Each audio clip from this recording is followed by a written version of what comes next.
Hello friend, आज की video में हम लोग Motilal Oswal mid cap fund direct growth mutual fund के बारे में जानेंगे। आज की वीडियो में यही जानेंगे कि क्या यह म्यूचुअल फंड एसआईपी करने के लिए सही है या नहीं। तो चलिए वीडियो शुरू करते हैं। इस फंड का जो एनएवी है वह 124 रुपए 58 पैसा है। जैसे स्टॉक मार्केट में शेयर का प्राइस होता है वैसे यहाँ पर फंड का एनएवी होता है। एनएवी यानी कि म्यूचुअल फंड के अंदर जो भी एसेट्स है उन एसेट्स की पर यूनिट मार्केट वैल्यू कितनी है उसी को एनएवी बोला जाता है।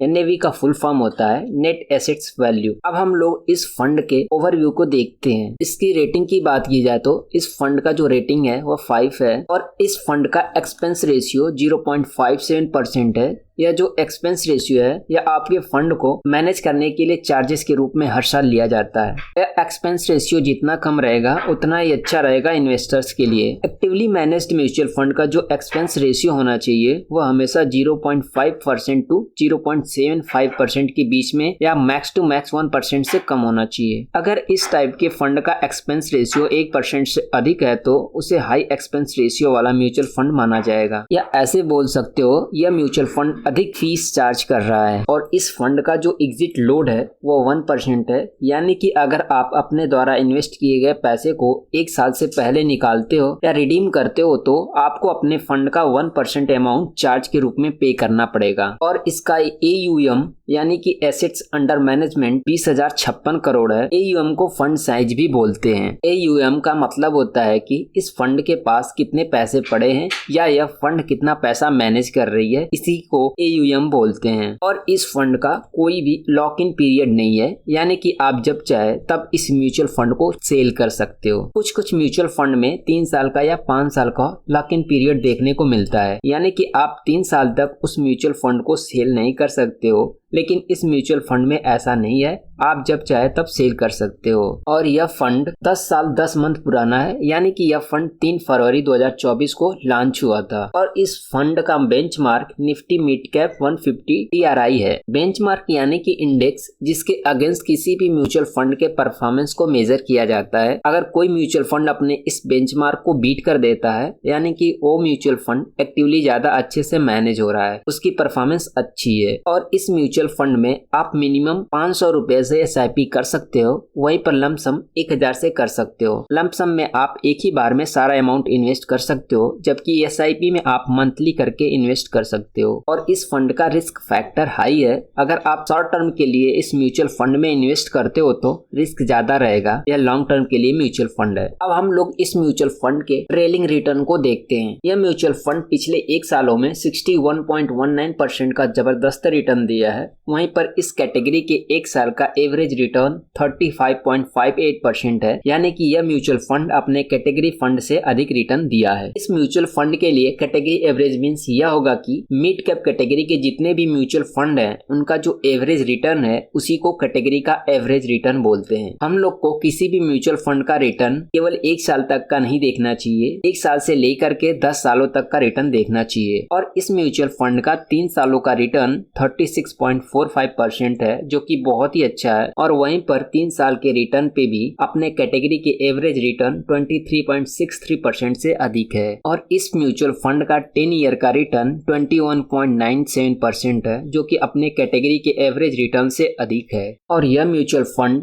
रिटर्न के मामले में अपने कैटेगरी में पहले रैंक पर है, यानी कि अपने कैटेगरी का पहले नंबर का म्यूचुअल फंड है जो सबसे अधिक रिटर्न दिया है। अब हम लोग अगर इस म्यूचुअल फंड में इन्वेस्ट करते हैं तो कितना प्रॉफिट मिलने का चांस रहेगा इसको समझते हैं। अगर आप लोग इस म्यूचुअल फंड में 5000 की SIP 5 सालों तक करते हो तो आपके द्वारा टोटल 3 लाख रुपए इन्वेस्ट होगा और उस पर 5 लाख रुपए का प्रॉफिट देखने को मिलेगा। तो 5 सालों बाद आपका 3 लाख रुपया 8 लाख रुपया बन जाएगा। अब हम लोग इस म्यूचुअल फंड के कुछ इंपॉर्टेंट रेशियो को देखते हैं। इस कंपनी का अल्फा 12.96 है, जो कि बहुत अच्छा है, यानी कि यह म्यूचुअल फंड ने अपने बेंचमार्क के कंपैरिजन में आउट परफॉर्म किया है। किसी भी म्यूचुअल फंड का अल्फा यह बताता है कि इस म्यूचुअल फंड ने बेंचमार्क के कंपैरिजन में कैसा परफॉर्म किया है। अगर किसी म्यूचुअल फंड का अल्फा 3 है, यानी कि इस म्यूचुअल फंड ने अपने बेंचमार्क के कंपैरिजन में 3% का एक्स्ट्रा रिटर्न दिया है। वहीं पर अगर किसी म्यूचुअल फंड का अल्फा -2 है, यानी कि इस म्यूचुअल फंड ने अपने बेंचमार्क के कंपैरिजन में 2% के रिटर्न कम दिए हैं। वहीं पर इस म्यूचुअल फंड का बीटा 0.84 है, यानी कि यह म्यूचुअल फंड लेस वोलेटाइल है, जो कि अच्छी बात है। किसी भी म्यूचुअल फंड का बीटा यह बताता है कि वह म्यूचुअल फंड अपने बेंचमार्क के कंपैरिजन में कितना वोलेटाइल है। तो अगर किसी भी म्यूचुअल फंड का बीटा ग्रेटर देन 1 है, यानी उस म्यूचुअल फंड में आपको अगर फायदा होगा तो काफी ज्यादा फायदा होगा, लेकिन अगर आपको उस म्यूचुअल फंड में नुकसान होगा तो नुकसान भी उतना ज्यादा होगा, क्योंकि यहाँ पर वॉलेटिलिटी जो है उस म्यूचुअल फंड की काफी ज्यादा हाई है। वहीं अगर बीटा लेस देन 1 है, यानी कि वह म्यूचुअल फंड लेस वोलेटाइल है, इस केस में अगर मार्केट बहुत ज्यादा ऊपर नीचे होता है तो मार्केट के साथ साथ यह फंड काफी ज्यादा डेविएट नहीं करता। तो बीटा जितना कम होगा उतना ही अच्छा रहेगा। और इस म्यूचुअल फंड का शार्प रेशियो 1.67 है, जो कि थोड़ा कम है लेकिन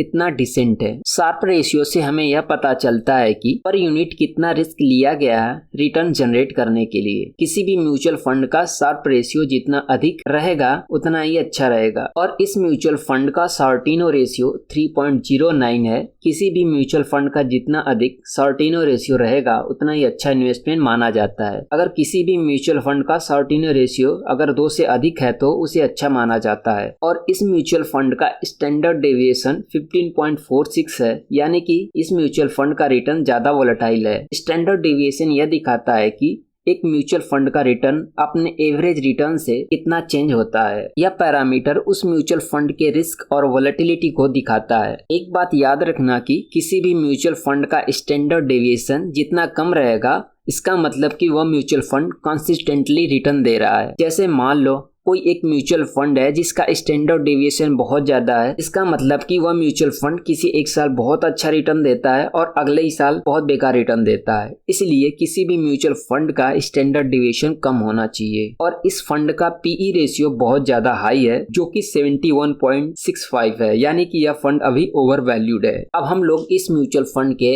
एसेट एलोकेशन को देखते हैं। तो यहाँ पर देख सकते हो कि इन्होंने अपना 97.6% पैसा इक्विटी में इन्वेस्ट कर रखा है। इन्होंने लार्ज कैप कंपनीज में 23.84% इन्वेस्ट किया हुआ है। वहीं पर मिड कैप कंपनी में 71.9%, वहीं स्मॉल कैप कंपनीज में 1.85% पैसा इन्वेस्ट किया हुआ है। तो यहाँ पर यह म्यूचुअल फंड ने सबसे अधिक पैसा मिड कैप कंपनीज में इन्वेस्ट किया हुआ है। अगर वहीं पर सेक्टर वाइज देखे तो इस फंड ने ऑटोमोबाइल सेक्टर में 21.46%, टेक्नोलॉजी में 20.67%, कैपिटल गुड्स में 14.02% पैसा इन्वेस्ट किया हुआ है। वहीं स्टॉक वाइज देखे तो कोफोर्ज एंड कल्याण ज्वेलर्स में सबसे ज्यादा होल्डिंग देखने को मिल रहा है। तो यहाँ पर देख सकते हो कि यह टोटल 26 स्टॉक्स हैं जिसमें इस म्यूचुअल फंड ने पैसा इन्वेस्ट कर रखा है। और इसके फंड मैनेजमेंट की बात करें तो इस टाइम 2 फंड मैनेजमेंट हैं, अजय खंडेलवाल एंड संतोष सिंह, जो इस म्यूचुअल फंड के पैसे को मैनेज करते हैं। तो बस इतना ही आज की वीडियो में। अगर यह वीडियो अच्छी लगी हो तो वीडियो को लाइक और चैनल को सब्सक्राइब कर लेना।